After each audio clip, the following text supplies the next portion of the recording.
Governor Rick Scott recently announced new initiatives to fight the opioid epidemic in Florida, including $50 million in funding for treatment, counseling, and services.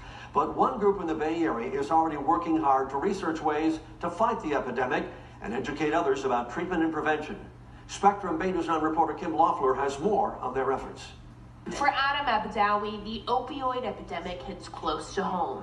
His uncle died from opioid-related causes last year.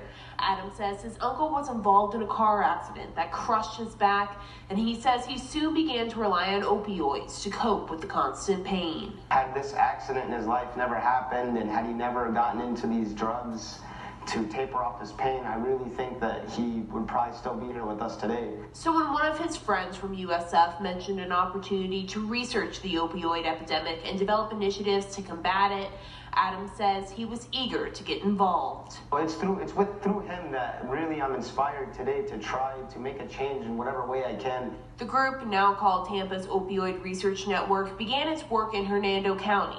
But it's an issue that affects the entire state. According to the most recent data from the Centers for Disease Control, opioid deaths in Florida increased by nearly 23% from 2014 to 2015, with about 3,200 people passing away from that drug use in 2015.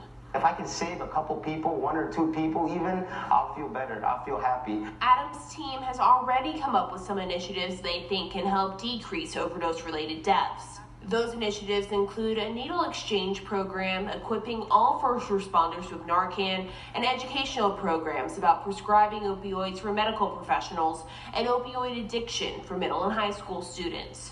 While the initiatives are still in the early stages, Adam and his team are dedicated to continuing to combat the epidemic and aim to change the way people see addicts. At the end of the day, addiction is a disease and it should be treated like any other disease.